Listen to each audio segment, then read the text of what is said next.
Oi, pessoal, como vocês estão? Muito boa noite. Quem está chegando? Olha, Rafael, você. Rafael tá me perseguindo, hein? Como que vocês estão? Tudo bem aí? Rosana, oi, Celinha, tudo bem? Maitê, Rose, Márcia, tudo bem? Boa noite, Luciana. Como você está? Como vocês estão aproveitando esse desafio menopausa, hein? Estão gostando? Conta pra mim um pouquinho aqui, que eu quero... Pablo Vittar, você está aí, Pablo. Muito beijo, saudade de você, viu? Um grande beijo pra você, arrasa aí. Quero ver você fazendo muitos shows. Como é que vocês estão? Sandra, vocês estão aproveitando bem aí o desafio menopausa? Como vocês acharam O que vocês acharam da live de ontem, que nós falamos sobre higiene do sono, como ter um sono de qualidade, como perceber que nós não estamos dormindo tão bem quanto antes, o que a gente pode fazer para melhorar a qualidade do nosso sono sem tomar remédios. Na primeira live eu falei sobre os sintomas, não, eu falei sobre o que a menopausa faz com a pele, né? Mas a gente não tirou as esperanças, a gente está dando muitas oportunidades aqui, sem tirar as esperanças de ninguém, né, Ana? É isso mesmo. E hoje a gente vai ter um super convidado muito especial, que é o Flávio Passos, um grande querido que eu tive o prazer de ter contato através de uma pessoa muito iluminada, que é a Bruna Lombardi, que é uma amiga em comum entre nós dois e que nos uniu aqui nessa jornada. E nós vamos discutir sobre alimentação, suplementação, nesse período de perimenopausa e também para as pessoas que já estão na menopausa, que isso é muito importante. Ele vai dar muitos esclarecimentos aqui para a gente, que muitas vezes até se a gente fosse pesquisar na internet, a gente acha informações tão cruzadas e tão controversas que é importante ouvir essas informações de alguém que conheça e que tenha realmente o peso, a credibilidade para falar para a gente o que é certo ou não, né? Olha, Kênia, as aulas, quem não viu as nossas lives, ela já está no Telegram. Para você entrar no Telegram é fácil. Eu vou colocar o link aqui no final, que é o drvolpe.com.br/menopausa. Ali estão os replays da aula, tá bom? Que vocês podem, aula não, das lives, né? Que vocês podem assistir. Outra coisa, quero pedir um favor, eu sempre peço para vocês, antes de chamar nosso convidado, eu quero que vocês compartilhem essa live aqui, olha, no aviãozinho. Vocês podem compartilhar com aquela pessoa que eu já falei para vocês esses dias, aquela amiga de vocês que vocês querem dar um toque para ela ficar com a pele melhor, mas que vocês não têm coragem de dizer pessoalmente. É isso que você manda, compartilha essa live e aí vai dar tudo certo. Ela vai entender o recado? Será? A gente não sabe, né? Agora eu quero saber de vocês, quem de vocês assistiu a nossa live ontem? Vocês assistiram? Sueli, você assistiu? E logo mais eu vou fechar os comentários aqui, porque isso atrapalha aqui a nossa visão e nosso deleite da live, então é legal a gente conversar um pouquinho antes. E se vocês quiserem mandar algumas perguntas aqui para a nossa live, é só você entrar aqui no pontinho de interrogação. Nesse pontinho de interrogação aqui abaixo, você pode mandar perguntas. No final, eu vou escolher algumas para fazer para o Flávio. Mas eu acho que ele vai falar tudo de antemão, não vai precisar fazer pergunta nenhuma, né? Olha, Ângela, boa noite. Olha, onde eu tô aqui no interior tá frio hoje, hein? Hoje tá frio. Para quem não viu a live, basta vocês se cadastrarem no grupo do Telegram, tá? Lá tem a live de segunda-feira, tem a live de ontem com o Dr. Fernando Gomes e amanhã a gente vai disponibilizar essa live também com o Flávio Passos, tá? Ótimo, isso aí. Estão assistindo todos, né? É isso, eu quero ver todo mundo bem no final desse desafio, hein? O desafio é esse. É passar por esse período da menopausa da melhor forma possível, tá bom? Olha só, pessoal, eu vou chamar agora meu convidado, que já está por aqui. Vou chamar o Flávio para a gente bater aquele altos papos. Apareça, Flávio, apareça. E agora eu vou silenciar vocês aqui, tá bom? Mas a audiência fica atenta.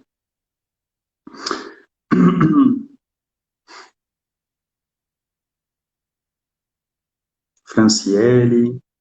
Aqui em São Paulo tá frio mesmo, viu? Tá frio, tô achando muito frio. Boa noite, Rosinha. Tudo bem com você? Ô, Flávio, te pedi aqui, viu? Deixa eu ver aqui, vou te pedir de novo. Espera aí. Pedi a sua solicitação do Flávio, mas não entrou. Agora vai entrar. Pronto. Agora vai dar certo. Alô, testando, não deu, né? Peraí, vou tentar de novo, só um instante. Tá bom, Flávio. Olha lá, será que alguém está contra nós aqui?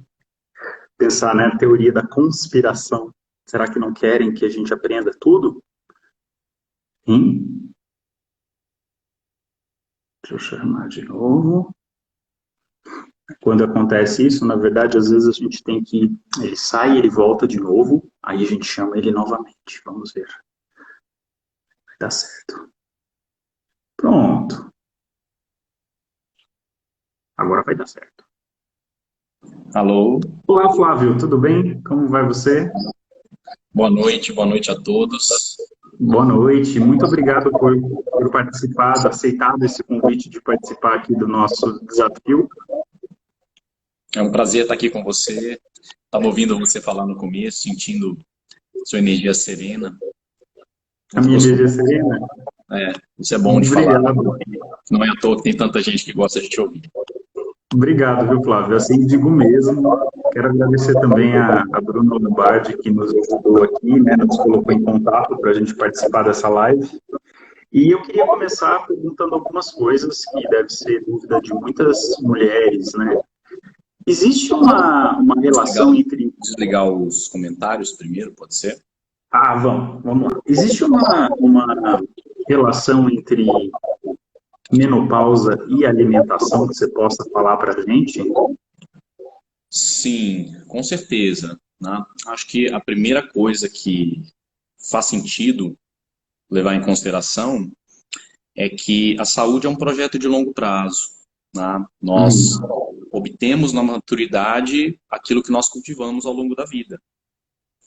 Então, pensar em cuidar da alimentação quando você alcança a menopausa, de certa forma, é pensar na colheita antes mesmo da, da semeadura, né? Ou ainda é você buscar na época da colheita aquilo que você não plantou, né? É claro que sempre Uhum. existe algo que pode ser feito para você colher benefícios imediatos, mas é sempre bom quando você tem uma visão de longo prazo da saúde e não espera um problema acontecer para começar de fato a cuidar da saúde, né? Então, Uhum. preservar a saúde é muito mais fácil, muito mais eficiente do que esperar que a saúde falhe para depois recuperá-la. Não é à toa que tem aquele Uhum. famoso ditado: é melhor prevenir do que remediar, né? Do Isso que você remediar, com certeza. sintetiza Agora, muito. você falando isso me lembra que a gente não deve começar a cuidar quando a doença se instala. A gente tem que começar muito antes, porque a doença, na verdade, é um sinal de desequilíbrio que já acontece há muito tempo no nosso corpo, não é verdade? Perfeito, perfeito. Quando a doença se manifesta, um terreno fisiológico já apresentava problemas que eram detectáveis antes mesmo da doença surgir, né? E antes até de você mensurar num exame laboratorial que há um problema, se você está atento, a sua sensibilidade te diz quando tem algo fora do lugar. Nosso corpo é repleto de sensores e ele indica, através de sensações, através de sintomas, através de sinais, que algo precisa ser corrigido na rota, né? E Uhum. isso é muito interessante você também ter isso em mente. Não espere, caso você tenha sentido alguma coisa que está desconfortável por repetição, algo que você está percebendo que é crônico, um desconforto crônico, seja ele na forma de um problema de pele, seja ele na forma de uma dor articular, seja ele na forma de uma dificuldade digestiva, uma má formação de fezes, um estufamento Uhum. crônico, são sinais de que tem alguma coisa desequilibrada. E você tenta ignorar os sinais, esperando que ele passe magicamente, tende a fazer com que o problema cresça aos poucos dentro de você e vai ficando cada vez mais difícil de você resolver. Então, acho que ter isso também em mente, de que você é o gerente da sua saúde, né? Você que tem que estar atento. A bandeira, o sinal vai vir muito antes para você do que o seu médico vai conseguir identificar, né? Uhum. Mas, Flávio, eu queria fazer uma pergunta para você. Muitas pessoas não tiveram a oportunidade prévia de aprender sobre saúde, porque às vezes não era tão esclarecido, né? Sim, Sempre existe um benefício de você mudar a sua alimentação, mesmo que possa ser um pouco tarde, para aquelas, sim, por exemplo, o que que você fala disso? sim. Dito isso, né, que o ideal é você ter uma visão quanto antes melhor, né, você puder já Uhum, parar, cuidar do seu terreno e cultivar essa cultura de saúde, melhor, óbvio. Mas, dito uhum, isso, testes e exames laboratoriais mostram que alterações na sua alimentação, na sua rotina de alimentação, inclusão de determinados suplementos, eliminação de determinados alimentos tóxicos, é algo que você mensura os benefícios em questão de poucas semanas, no exame de sangue. uhum, Então, a uhum, qualquer momento da sua vida, qualquer gesto na direção da saúde vai ser retribuída na forma de bem-estar e na forma de o corpo ter melhores condições para melhorar qualquer coisa que seja. E essa é uma coisa uhum, interessante também de ter em mente. A função do corpo é manifestar saúde. Ele faz tudo o que está ao seu alcance, com todos os seus recursos e sistemas tão sofisticados, para proteger-se dos patógenos desse mundo, dos agentes de entropia, destruição corporal, né? O corpo se protege deles, e o corpo está constantemente se adequando dentro do seu metabolismo para lidar com excessos do dia a dia, problemas na sua alimentação, excesso de estresse. O corpo faz tudo o que ele pode e ele é muito bom nisso. O corpo é um sobrevivente. Só que, se nós buscamos um mínimo conhecimento que nos ajuda a fazer as escolhas que, ao invés de atrapalhar o corpo, causando um fardo para ele lidar, que é o que acontece com a alimentação mais comum das pessoas, com muito açúcar, com muitos óleos vegetais de baixa qualidade, para citar dois ingredientes, né? Quando você tira essas coisas, quando você para de atrapalhar o corpo e começa, ao invés disso, a ajudá-lo com aquilo que ele realmente requer, aí a saúde rapidamente se transforma. Não importa a uhum. idade. Eu tenho relatos de clientes, pessoas de todas as idades, gente de 80 anos que começou há 2 semanas e que já sumiram dores, problemas desapareceram, a pele mudou. Então tem coisas que podem ser feitas sim, com certeza, muitas. E você sabe que eu consigo fazer uma correlação do que você disse como dermatologista, porque quando o organismo está mais saudável, do ponto de vista de saúde mesmo, a gente consegue fazer estimulações na pele e ela reage muito melhor. Sim, sim. E parte disso tem a ver com o corpo ter no seu estoque, ele guarda determinados ingredientes ou matérias-primas, né? Então, Uhum, matérias-primas para síntese de colágeno, matérias-primas para síntese de, como é que se chama? Membrana celular. O corpo precisa de diferentes nutrientes para que ele possa, de fato, performar de acordo, né, com seus estímulos, de acordo com as suas necessidades internas. Então, a tarefa de um artesão corporal, né, cara que a pessoa que está interessada em pegar a sua estrutura corporal e levá-la para uma outra direção diferente desse momento, né? Está em identificar quais são esses importantes ingredientes que a saúde requer e prover uhum, a partir dos alimentos e a partir dos suplementos, que nada mais são do que uma extensão da alimentação. É um recurso que nós uhum, temos em 2020 para tornar mais prático, mais exato o aporte de nutrientes, né? É um pozinho que você mistura na água, é uma cápsula que você toma, é um gel que você engole, né? Quando de qualidade, você consegue completar determinadas lacunas na alimentação, né, a partir da suplementação, uhum, e até mesmo otimizar ingredientes que você pode, porventura, ser restrito, não conseguir encontrar no alimento porque você tem uma dieta mais restrita, talvez porque você é vegetariano ou vegano, talvez porque os seus hábitos não incluem determinados alimentos tradicionalmente que são as fontes daqueles nutrientes, né? Tem vários uhum. motivos para as pessoas considerarem uma suplementação e acho que o principal é este: como preencher as necessidades do meu corpo, né? Podemos falar sobre isso daqui a pouco. Mas só para não perder a estrutura, o outro ponto importante que todos devem ter é como é que no dia a dia eu estou sabotando os esforços do meu corpo em manifestar a saúde, em manifestar essa prosperidade de bem-estar que é a saúde, né?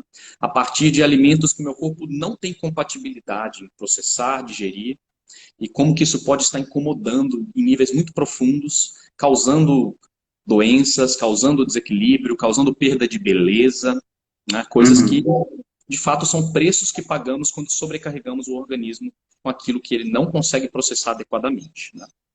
E eu, se me der licença, eu gostaria de começar falando um pouco desses que acho que todo mundo deveria evitar, seja na menopausa, seja na juventude. Em qualquer fase. Qualquer fase, né? E claro que acho que a maioria das pessoas sabe, mas queria trazer para dentro do contexto específico da palestra de hoje, né?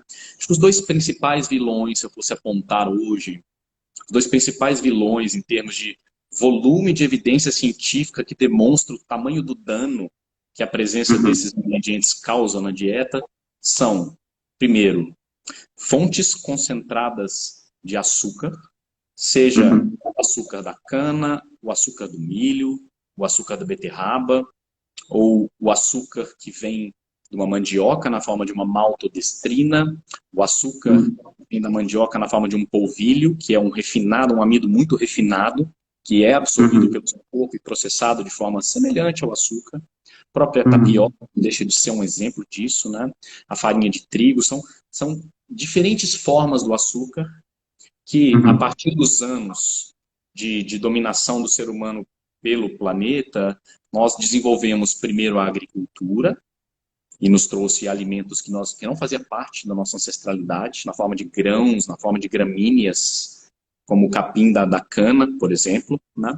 E mais recentemente, pela industrialização que concentrou e refinou estes açúcares e tornou-os tão disponíveis e baratos e acessíveis para todos. Antigamente, o açúcar era servido somente pelo imperador chinês, num açucareiro de ouro cravejado de pedras preciosas. Um pouquinho era tomado e colocado num chá como um requinte. Era uma iguaria, né? Era uma iguaria, usava-se pouco, era moderado, era um toque. Hoje virou o dia a dia das pessoas comer grandes quantidades. Se você vê o gráfico de consumo de açúcar, e aqui está falando só de açúcar, não está nem somando polvilhos, amido de milho e coisas afins que, no fim do dia, somam-se à quantidade de açúcar que o corpo processa, né? Aumentou em mais de 50 vezes do início do século XX, né, até o final do século XX, a quantidade de açúcar consumido por dia, né? E nós sabemos que para um processo de menopausa ou de envelhecimento como um todo, não só menopausa, né, ou andropausa, o envelhecimento como um todo, o açúcar ele é prejudicial em diferentes maneiras. Ele é prejudicial para a saúde cognitiva, por uma série de motivos, sendo ele principal a hiperinsulinemia, que é quando você come fontes de carboidrato concentrado várias vezes ao longo do dia, vários dias seguidos, e vai seguindo com esse ritmo, e aí o seu corpo secreta insulina, e aí de novo insulina, e ele vai ficando resistente à insulina, então ele precisa secretar mais insulina, e esse excesso de insulina circulando pelo organismo causa várias coisas. Uma, aumento de pressão. As pessoas acham que é o sal, mas é a insulina o principal causador da pressão alta. Ok? Tanto que países que não exageram tanto no consumo dos carboidratos refinados, mas têm um consumo maior de sal, como é o caso do Japão, as doenças de hipertensão são menores. Né? Tem coisa para corrigir na dieta japonesa, claro, tem excessos, não é esse o ponto. O ponto é que o excesso de insulina é um dos principais culpados ocultos das doenças de pressão. Tá? Então, é um dos motivos. E aí nós temos o excesso de açúcar como causador de síndromes metabólicas que podem conduzir ao Alzheimer, né? Doenças no sangue, no metabolismo que vão causando uma diabetes cerebral, diabetes tipo 3, como alguns apontam. Nós temos o açúcar envelhecendo a estrutura da pele, causando um processo que você conhece bem, que é a glicação. É a glicação, né? E seria legal você falar um pouco sobre isso. Eu vou comentar sobre isso, porque para quem não sabe, o açúcar ele se liga ao colágeno E ele não desgruda do colágeno, então é muito difícil. Ele faz com que o colágeno perca sua força têncil de firmeza e elasticidade da pele e causando rugas mais precoces. Esse processo de glicação, muitas vezes, ele é muito difícil de se desfazer, quase impossível. O que a gente pode fazer é evitar que novas fibras colágenas sejam ligadas ao açúcar, consumindo menos açúcar. Eu tenho uma dúvida, Flávio. O açúcar de coco, ele também é prejudicial? Eu entendo que qualquer fonte de açúcar glicêmico, né, e aí pode ser o açúcar da cana, não importa se ele está refinado, ou se ele é mascavo, ou se ele está na rapadura, pode ser o açúcar do coco, pode ser o mel, ou pode ser maple syrup, que vem da seiva de uma árvore do Canadá, não importa se ele é uma fonte glicêmica, é algo que, no meu entendimento, deve ser usado como um toque, um tempero, um requinte de chefe, tá? Não como um ingrediente que você vai usar às colheradas livremente, você vai usar como um toque de tempero. Tá? Conforme você reduz a presença do açúcar na sua vida, você percebe que as pequenas doses são totalmente suficientes quando você descondiciona o seu corpo. E se você No começo precisa, pode ser difícil, né? é interessante entender, e a principal dificuldade, o principal vilanismo do açúcar, na minha opinião, é que ele não se apresenta para as pessoas como a ameaça que de fato é. Quando você entende que talvez a principal causa de doenças seja o excesso dos açúcares em suas múltiplas formas, né? Somado com a segunda, que são os óleos vegetais ultraprocessados, e quando você entende que o açúcar está ali no centro da celebração da vida, num bolo de aniversário do seu filho, no brigadeiro que você serve para as crianças em desenvolvimento, no refrigerante de cada dia que celebra uma boa nota na escola, você percebe que aquele vilão que vicia o paladar e faz com que quanto mais você coma, mais você queira comer, ele está disfarçado de ser o melhor amigo, de conforto emocional, de prazer, de recompensa, né?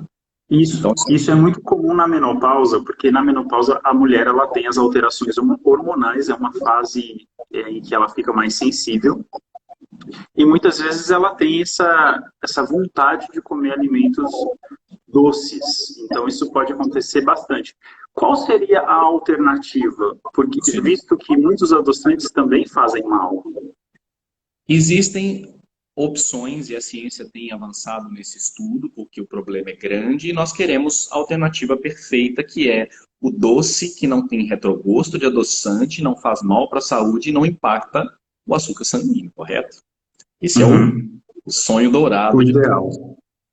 E estamos pesquisando isso, existem alguns extratos que fazem isso bem, e o segredo está em combinar esses extratos, porque quando estamos tratando de extratos não glicêmicos, como estévia, talmatina, eritritol, por exemplo, e monk fruit, que são os principais, lorangu, que vem da China, né, cada um de uma parte. A talmatina vem da África, o lorangu vem da China e a estévia da América do Sul. São os três melhores adoçantes naturais não glicêmicos, muito concentrados, porém cada um tem uma nota de dulçor.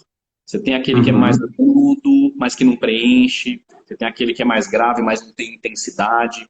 Então, quando você faz blends, né, o que a ciência está trazendo como mais eficiente são blends de extratos naturais. Inclusive, a gente está terminando de desenvolver um da Pura Vida, que a gente vai lançar em breve, que tá muito bom. Mas esses são os a se buscar, em termos de adoçantes. Eritritol, talmatina, uma boa estévia sem retrogusto, e lorangu, que é muito bom fruto. São as opções.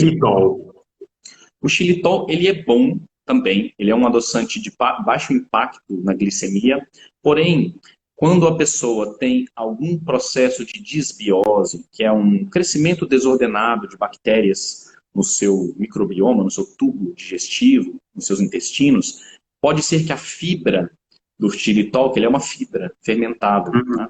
Quando chega nos intestinos, aquilo serve como matéria-prima para essas bactérias desordenadas se multiplicarem. Aí a pessoa pode ter um estufamento, pode ter um desconforto, pode agravar uma desbiose. Então, para essas pessoas, não é recomendado. Mas se você come xilitol e se sente bem, ele é uma boa opção. Bem. Eu tenho uma dúvida. Eu já ouvi falar muitas vezes que quando a gente come, quando a gente coloca o adoçante em alguma coisa, no café do dia a dia e tudo mais, a gente, na verdade, está enganando o nosso cérebro para Uhum. achar que a gente está comendo algo doce e, na verdade, acaba não satisfazendo o organismo, que vai em busca de mais coisas doces. Isso de fato é verdade? Eu já li essa teoria também, mas hormonalmente falando, isso não foi detectado. Isso foi verificado Uhum. depois, os hormônios de fato aconteciam, e o que percebeu-se foi um gatilho psicológico em muitos casos, né? Porque eu, por exemplo, gosto muito de usar eletrólitos, né, que são hidratantes, minerais hidratantes, eu misturo na minha água de beber, e ele tem lá um fundinho de estévia, que dá um dulçor, um aroma de fruta junto. Um eletrólito, que mistura. Se fosse uma água de Uhum. coco, só que sem glicemia, que a água de coco tem um pouco de açúcar, né? Um jeito Uhum. de você hidratar o seu corpo mais profundamente, eu gosto. Faz diferença. Uhum. Especialmente em viagens aéreas, que você fica muito tempo na cabine de avião, ou quando você sente que você perdeu muito líquido, ficou muito tempo no ambiente fechado, precisa de uma hidratação rápida, eletrólitos têm o seu valor. E quando eu tomo Fazendo isso, uma correlação com a pele, a gente também consegue fazer essa reposição de eletrólitos na pele em forma de sérums com os minerais essenciais. É bem perfeito, interessante. perfeito, Gosto perfeito. bastante. Porque a água, gente, a água precisa de íons, de magnetos, por assim dizer, né, que vão proporcionar uma hidratação, uma assimilação mais profunda. Então, só a água estéril, sem o mineral, muitas vezes você não a absorve tão profundamente quanto você poderia. E o fato é que usando mesmo esse extrato de estéreo e tantas outras, medindo os corpos cetônicos no sangue depois, exame que a gente faz em casa, a gente tem um aparelhinho próprio, você percebe que na prática não impacta o açúcar do sangue, não tem essa liberação de insulina só porque tinha um sabor doce. Então isso é Uhum. uma lenda, aparentemente. Ok? Agora você estava falando do segundo vilão, que são os óleos vegetais. Sim, e isso é É, super, super importante entender. Você quer falar um pouco antes? não, não, eu queria saber mesmo sobre os óleos vegetais, o que devemos evitar. Sim. Tradicionalmente, as gorduras naturais sempre fizeram parte das diferentes culturas de alimentação do ser humano, ok? Então, gorduras, sejam elas animais, na forma de uma manteiga, sejam elas vegetais, na forma de óleo de coco, e tantas outras gorduras naturais que vinham de espécies nativas, sempre fizeram parte da dieta humana e consumidas com liberalidade, até que no início de 1920, 1940, começaram a surgir estudos sugerindo que a gente deveria cortar as gorduras naturais, diminuindo ao máximo, substituindo por alimentos light ou gorduras vegetais que teoricamente não teriam colesterol. Este é uma longa história, um mito que tomou conta da ciência da nutrição e que se espalhou como uma verdade para todos, né? E que recentemente foi extensivamente desconstruído por evidências científicas, demonstrando claramente que a nossa saúde tem uma imensa dificuldade em processar os óleos vegetais ultraprocessados, tais como soja, milho, girassol, algodão, canola, amendoim e outros semelhantes, que são a base daqueles que ficam em garrafa de plástico no supermercado, ok? E, por conseguinte, são a matéria-prima principal de produtos industrializados feitos com a famosa gordura vegetal ou óleo vegetal. Uma batatinha, um salgadinho, um sorvete, né? Usa-se um óleo vegetal para encorpar um sorvete, porque o creme de leite original, que é da receita típica do sorvete, ele é mais caro. Então, a indústria começou a usar os óleos ultraprocessados com muita liberalidade, porque é barato, porque Uhum. produz em grandes Uhum. campos, né? E aí É o tal contou-se óleo essa história vegetal de que é mais saudável. hidrogenado? Oi? É Oi? o tal óleo vegetal hidrogenado também, aqueles que se usam nos alimentos? Ele pode ser hidrogenado ou não, isso é pouco Uhum. relevante para a saúde, tá? A hidrogenação é mais um processo de estragar para que ele fique duro, né? Você transforma Uhum. um óleo que seria líquido em algo duro, você força átomos de hidrogênio, né?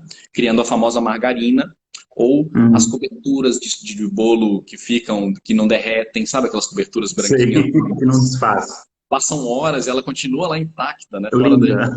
mágica Plástico. plástico. Plástico. Então tem muita coisa, cara. Quando você vai estudando a indústria, de onde surgiu, por que que aquele alimento passou a ser vendido como saudável, qual a história que foi contada, é muito assim, é chocante para nós que crescemos na geração da televisão, aprendendo com a televisão o que que deve se comer, o que que faz bem para a saúde, né? E perceber que, na verdade, nós tínhamos esse conhecimento, nossos ancestrais, nossos avós sabiam se alimentar bem em muitos aspectos. Uhum. Fomos orientados de que não, e que o certo era comer aquilo que a indústria vendia. E vendemos, e Uhum. vendemos isso como normalidade por muito tempo, né? E o que o estudo científico está trazendo é que, na verdade, estes óleos são particularmente maléficos. Por quê? Por uma série de motivos. Primeiro, pelo fato deles já chegarem muito estragados pelo corpo. Você precisa de mais de 50 estágios de processamento até obter o óleo que fica naquela garrafinha. Então, você Uhum. abre e sente cheiro, não é porque ele tá ok, é porque ele já foi desodorizado quimicamente para remover o mau cheiro da produção. Ele já está rançoso na origem, ok? Uhum. Mas o mais importante é que todos esses óleos que eu mencionei, eles têm uma altíssima proporção de ômega 6 e uma baixa proporção de ômega 3. Ômega 6 são moléculas que o corpo usa para criar os sinalizadores pró-inflamatórios, ok? O ômega 6 é o óleo que o corpo usa para incendiar. Inflammation, inflamação vem de inflames, fogo, incêndio. Ok? Então, Uhum. o ômega 6 são moléculas que o corpo usa para botar fogo quando é necessário. Ok? Às vezes a gente precisa de inflamação. Para construir músculo, você precisa de inflamação depois de um treino, seu músculo fica inflamado para se fortalecer. Para reparar um dano de um impacto que você tomou, você vai fazer uma inflamação localizada. Para lutar contra uma infecção, você vai inflamar-se, ter uma febre sistêmica para que o corpo possa, naquele mecanismo, combater o Kelly. inimigo. Só que isso tem que estar regulado, esse mecanismo precisa de regulagem, ok? Um mecanismo que tem muito ômega 6, muito agente pró-inflamatório e pouco ômega 3, que é o anti-inflamatório, ele passa a ter problemas severos, isso impacta muito a menopausa, vamos chegar nisso já, né? Porque os anti-inflamatórios são os agentes de apagar um incêndio. E os estudos mostram que nós, tecnicamente, deveríamos ter um agente incendiário para cada agente de apagar o fogo, que é a proporção de ômega 6 e ômega 3 que tinha que ter no seu sangue saudável. Tá? Até 3 para 1, três incendiários para um que apaga, considera-se bom, considera-se saudável. Aquela pessoa, quando ela Uhum. estiver em contato com uma necessidade de inflamação, como, por exemplo, uma infecção, uma doença infectorrespiratória, uma gripe, um Covid, ok? O que vai acontecer? Essa pessoa vai ter uma resposta saudável do seu mecanismo inflamatório, tá? Ao passo que a pessoa que não tem, que tem muito incendiário e pouco bombeiro, o que acontece? Vem uma necessidade de inflamação, o corpo perde a mão e ele começa a se atacar muito forte, se estraga, criando uma doença autoimune, que é uma chaga de pessoas que envelhecem e não observam esse aspecto, criando uma resposta muito exacerbada do corpo inflamatória que pode, por exemplo, no caso de uma doença infectorrespiratória, danificar os pulmões. Os pesquisadores mostram que essa destruição do pulmão que acontece no Covid não é o Covid que ataca, é o corpo desequilibrado, tentando vencer essa infecção que se espalhou muito rápido, botando fogo em tudo. E nesse processo ele Uhum. destrói, ele cauteriza, é quase como se fosse um bombardeio. Né? Por isso que as pessoas têm necrose pulmonar, alguns, né, que passam por isso. É a famosa tempestade de citoquinas inflamatórias. Algo que precisa ser evitado, não só para um Covid, mas para todo o processo de saúde. Nós precisamos ter esse mecanismo muito bem regulado em nós. A pele que tem propensão a inflamar, você deve conhecer bem, você pode passar o que for, se está vindo de dentro esse desequilíbrio, né? Isso precisa ser corrigido. Por isso que eu digo, um passo fundamental, prático, que todo mundo deveria observar como algo muito importante. É difícil explicar para você em poucos minutos, que é o que nós temos aqui, a relevância disso para a sua saúde, né? Que é diminuir a presença desses óleos ricos em ômega 6, rançosos, da sua dieta. Diminuir mesmo, se possível, eliminar, mas a gente sabe que é difícil fazer coisas perfeitas nesse mundo imperfeito, então a gente faz o melhor possível. Né? Então, Claro. diminuir, por um lado, e por outro, aumentar alimentos que têm gorduras ricas em anti-inflamatórios, são os ômega 3, que são mariscos, frutos do mar, peixes. Se você não come, existem extratos veganos de algas, existe muita opção Uhum. boa para você. Então você tem que mudar essa Uhum. proporção, aumentar o 3, diminuir o 6. E isso é muito Fazendo importante. uma correlação, Flávio, com o que você falou, até eu compartilhei com você um estudo em inglês que mostrou que mulheres que tinham uma alimentação baseada em óleo, em peixes gordurosos, que deve ser rico em ômega 3, alguns deles, né? Uhum. E vegetais frescos, legumes frescos, elas tinham uma menopausa mais tardia do que pessoas que comiam muitos carboidratos, por exemplo, pasta, Perfeito, massa, arroz.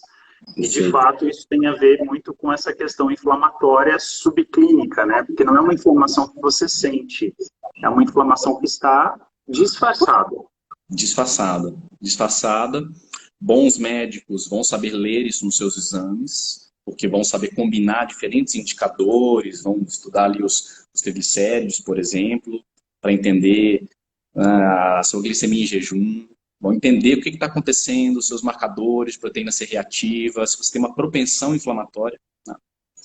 E vão saber te dizer, mas tendo em vista que isso é uma epidemia muito grande, o percentual de pessoas com esse desequilíbrio é muito alto, né? Como eu falei, esperava-se que um indivíduo saudável tenha essa proporção de 1 para 3, a média populacional é 1 para 15 em alguns países. Nos Estados Unidos, Uhum. onde tem muito consumo de óleo de milho em tudo, porque tem muito milho lá, é 1 para 36, né? Então, Muito alto, muito muito alto, desproporcional. muito alto. Agora, qual E seria a você soma alternativa? aí, só para trazer esse ponto, quando você soma todos esses danos metabólicos que o consumo frequente de quantidades significativas de açúcar, farinha, polvilhos e afins, junto com os óleos ultraprocessados, pode causar, você percebe que nós temos uma situação que exacerba problemas metabólicos e funciona como um gatilho que vai prejudicar os seus hormônios.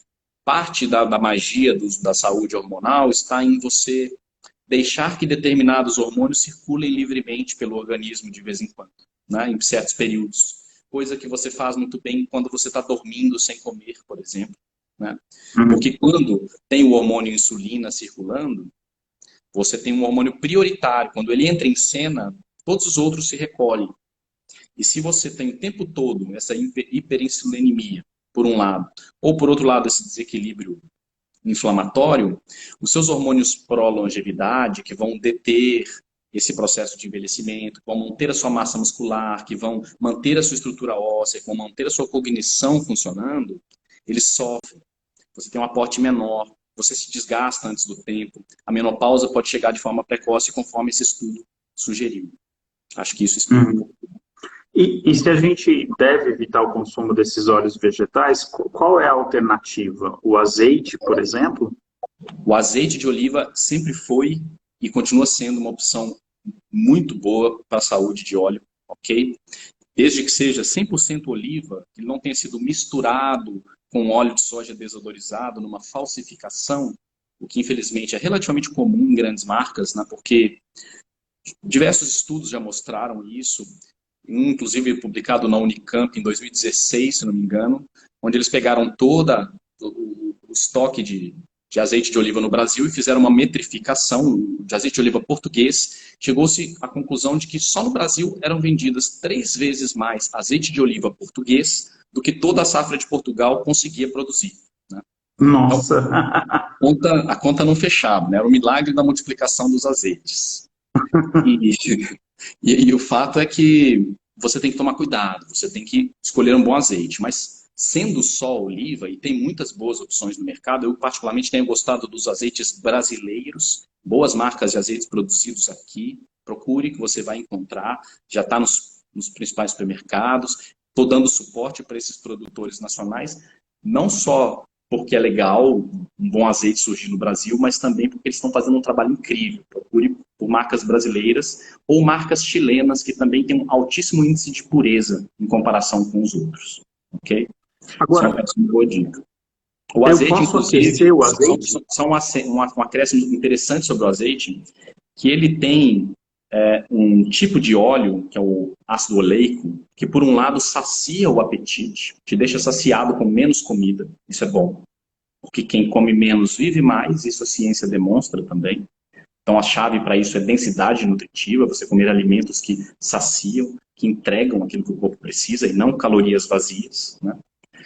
E o azeite ele tem um ativador um gatilho genético chamado sirtuína, né? Que é uma sirtuína que vai preservar toda essa estrutura celular do envelhecimento. Então, o azeite é um desses alimentos pró-longevidade e só tem coisas boas para falar sobre ele. Uma dúvida que muitas pessoas têm é se pode cozinhar com azeite. Sim, você pode cozinhar com azeite, mesmo extra virgem. Diversos estudos mostram que nos métodos tradicionais que a gente usa na nossa cozinha para refogar, para fazer alguma coisa grelhada, não importa o que seja, o azeite é um dos que resiste melhor, principalmente pela presença de polifenóis que preservam a estrutura do óleo no calor. Okay? E o óleo de coco, Flávio? Óleo de coco também é uma opção boa, tá? Tem muita gente que se preocupa, mas o óleo de coco tem problema, pode aumentar o processo inflamatório por conta do ácido láurico, que é uma substância medicinal que ajuda a neutralizar fungos no organismo. É um remédio fungicida. Tem estudos que mostram que ele é antiviral e antifúngico, esse ácido láurico, que é parecido com o que a mãe secreta no leite materno para a criança, no caso ali na forma chamada monolaurina. Okay? Que faz as vezes do sistema imune digestivo quando a criança está bebendo leite materno, por isso é importante também a amamentação. Né? Mas quando você saliva o ácido láurico do óleo de coco, ele vira monolaurina, então ele passa pelo seu intestino ajudando a diminuir um pouco da carga de fungo, de candidíase, então é muito útil para isso. Só que se você consome muita quantidade do ácido láurico, ele pode se transformar num agente inflamatório. Mas tem que ser muita quantidade. Não é essa colher que as pessoas usam por dia. Não há o que temer em relação a um uso moderado do óleo de coco. Isso é um ponto importante. Temos também boas opções de gorduras animais. A manteiga da vaca pura, de preferência, criada solta, comendo capim, como era antigamente, versus a vaca que come a ração transgênica. É o padrão ouro. A gente vai buscar o que a gente consegue de melhor. Mas a gente tem que ter como meta que a gordura da vaca que tem a sua dieta natural tem uma composição molecular muito adequada para a nossa saúde. Sobretudo saúde digestiva, por conter butirato, que é bom para a saúde das células do epitélio digestivo. Né? Contém diversas substâncias, tem o CLA, que é um ácido graxo que ajuda a queimar gordura corporal. Então, doses moderadas de uma boa manteiga ajudam você a manter o peso, dentre outras coisas. É um bálsamo digestivo. Tem gorduras boas e importantes, a gordura do abacate. Tem muita coisa boa. Agora, eu queria tirar uma dúvida com você. Por exemplo, alguns estudos aí falando da menopausa mostram que mulheres que consomem mais laticínios, elas teriam sintomas maiores no período da menopausa, mais fogachos e tal.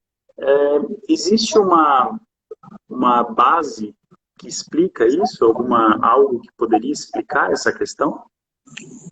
O laticínio, ele é, estatisticamente, algo que provoca reações de intolerância ou até mesmo alergia, dependendo de qual que é a fonte do incômodo, né? Se é o açúcar ou se é a proteína do leite, né? Porque o leite tem a lactose, que é o açúcar, tem a caseína e outras proteínas, né? Tem algumas pessoas que são intolerantes à lactose, tem outras que são intolerantes, são alérgicas à caseína, é diferente.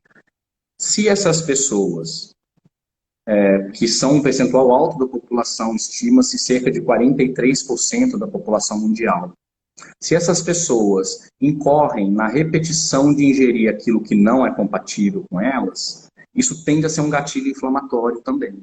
Né? Então isso explicaria essa propensão nesse amplo grupo de pessoas, já que uma amostragem grande da população tem intolerância. Mas aqui eu quero fazer a ressalva que grupos de pessoas que processam bem os lácteos não têm essa reação inflamatória. Então isso não é universal, não é para todo mundo que é assim. Isso é bom lembrar. Então isso pode acontecer para um grupo de pessoas que tem algum tipo de intolerância. Isso. Flávio, eu queria pedir a sua opinião. Eu sou um dermatologista que fala muito sobre o uso do colágeno hidrolisado, inclusive nesse período, até antes da menopausa e também durante a menopausa. Mas muitos colegas falam que o uso é equivocado, que o colágeno não tem GPS, não vai chegar na pele, e na verdade a pessoa estaria gastando o seu dinheiro à toa.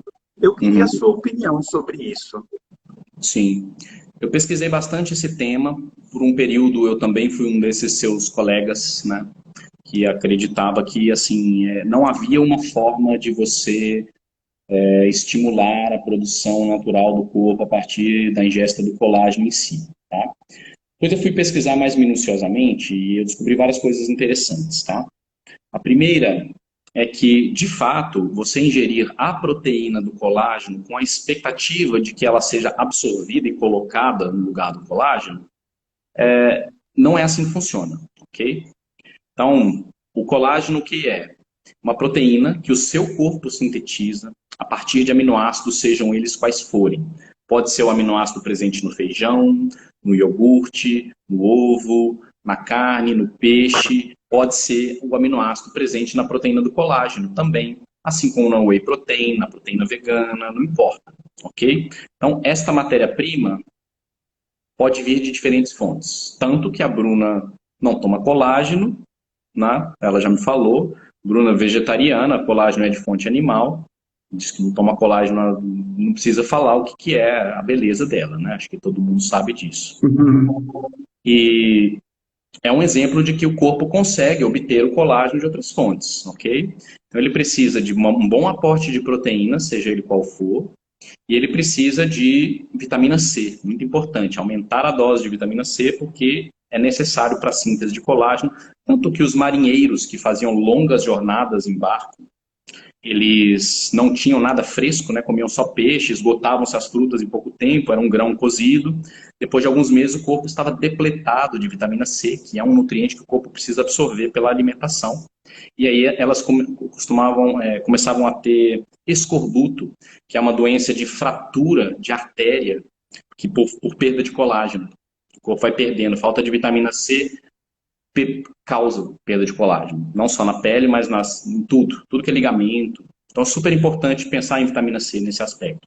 Agora, a ciência descobriu uma forma muito interessante de transformar a proteína do colágeno a partir de um processamento extra num, como é que se diz? Num ativador, num sinalizador, né? Que é o que eles chamam de colágeno verisol. O que é o verisol? É um colágeno degradado, eles pegam a proteína hidrolisada, degradam até que ela fique parecendo subproduto, ou lixo de colágeno.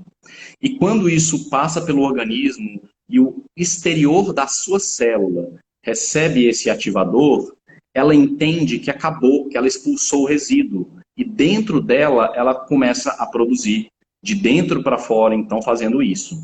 Por isso que o Verisol tem estudo científico que mostra que com 4 semanas de uso, os resultados já são perceptíveis. Isso é uma tecnologia diferente. Então, sim, existem expectativas equivocadas, existe confusão sobre o tipo de colágeno que faz o quê, existe confusão sobre dosagem e a utilidade. Eu gosto de proteína de colágeno como algo bom para quem tem dificuldade digestiva, porque ela é muito leve, muito fácil de ser absorvida, não provoca reação alérgica, né? Gosto dela pela leveza, pela praticidade, para muita coisa, mas é importante notar que, como fonte proteica, você pode obter os aminoácidos do colágeno de qualquer que seja. Esta é a pesquisa. Agora, é importante ressaltar que não vale comer aquele colágeno do pé de galinha e do mocotó de boi, porque esse ele é a proteína inteira não quebrada, né? Não é o subproduto do colágeno. Então, a gente não teria o mesmo efeito do que tomando essa tecnologia que é chamada de Verisol. Isso eu falo bastante para as pessoas. Agora, Flávio, eu queria comentar por último contigo sobre o papel dos fitoestrogênios. Os fitoestrogênios são moléculas que são parecidas com o estrógeno que a mulher vai perdendo durante a menopausa e que tem algum impacto positivo na pele e também nos sintomas da menopausa. Perfeito. Existem diferentes plantas que, de fato, têm um papel muito relevante, não só como você falou, mimetizar hormônios bioidênticos, dando uma força para o organismo, até sugerindo ao corpo que produza mais, né? Como é o caso da isoflavona da soja, como é o caso das saponinas da maca andina, da maca peruana, que é um estudo científico maravilhoso conduzido na Universidade do Peru, mostrando que o uso da maca andina consegue, em muitos casos, eliminar fogachos, trazer conforto, trazer de volta a libido, dentre outras coisas, como um estimulante para o corpo produzir o seu próprio hormônio, não como um hormônio que vem de fora e faz um papel, né? Que é algo que Não tenho nenhum tipo de preconceito com reposição hormonal, considero que tem pessoas que se beneficiam enormemente, mas eu sempre tendo a buscar uma hierarquia de ordem das coisas, né? Primeiro você tenta com alimentação e estilo de vida, aí você vai acrescentando plantas naturais, compostos bioidênticos, até você precisar chegar, de fato, num hormônio sintético bioidêntico, né? Caso seja necessário para você. Eu penso assim com medicamento também. Você vai primeiro tentar ajustar o estilo de vida, dar as condições para a saúde se manifestar. Caso seja necessário um medicamento numa fase aguda, você faz, você usa, mas não como primeira abordagem, né? Eu acho que primeiro trocar os seus Claro. hábitos. A gente começa, claro, do menos agressivo ao nosso próprio corpo. Agora, você Sim. sabe que a Tem uma planta que eu genisteína... queria, tem uma planta que eu queria destacar, assim, tem duas plantas, fora essas que eu falei, que são muito úteis no processo de menopausa.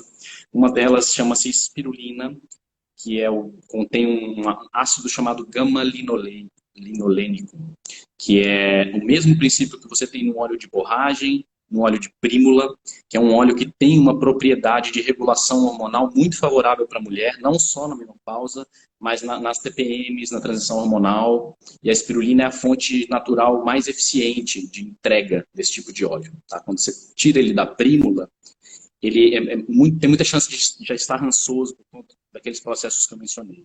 E no alimento espirulina, ele é entregue de um jeito muito sinergístico para o seu corpo, junto com outros minerais, junto com seu meio natural, né? E a outra planta, eu não sei o nome dela aqui no Brasil, ela chama Black Cohosh. Okay? Tem um extrato chamado Black Cohosh que é incrível para a menopausa, para toda essa flutuação, para os fogachos. Tem estudo científico mostrando o impacto que isso tem. Procure Black de negro, Cohosh, C-O-H-O-S-H. Essas são plantas que faz sentido prestar atenção nesse aspecto. Eu tenho visto também, você falou das isoflavonas, a genisteína é uma isoflavona talvez a mais potente delas, e existem estudos que mostram que ela, além de acalmar os efeitos, os sintomas físicos da menopausa, ela também melhora a qualidade da pele, melhorando o ressecamento causado pela falta de hormônio, melhora de rugas finas, melhora de visto da pele. Isso é recente, porque até então a gente achava que a genisteína só teria um impacto na sintomatologia do corpo, os calores, o fogacho e tudo mais. Isso é muito interessante. Flávio, olha, eu queria agradecer a sua presença aqui com a gente, mais de 11 mil pessoas que estão conosco nesse momento. Foi muito esclarecedor conversar com você sobre esses assuntos que são assuntos tão relevantes para a saúde de um modo geral e também para a saúde da mulher na menopausa. E vou te convidar para voltar outras vezes também, pode contar comigo para aquilo que você precisar. Quero te agradecer de coração por ter aceitado esse convite. Puxa, eu também gostei muito, como eu disse aqui no início, é sempre bom conversar com uma pessoa serena, esclarecida. Quero agradecer pelo convite. Conte comigo também, sempre bom falar de coisas úteis para as pessoas, trazer inspiração, trazer conhecimento. Quero deixar a porta aberta para que a gente faça isso mais vezes. Muito obrigado. E para quem quiser rever essa live, vai estar lá no nosso grupo do Telegram do Desafio Menopausa. Muito obrigado, Flávio. Muito obrigado a todos vocês que assistiram a gente aqui. Tá bom? Boa noite a todos. Um abraço. Tchau, tchau.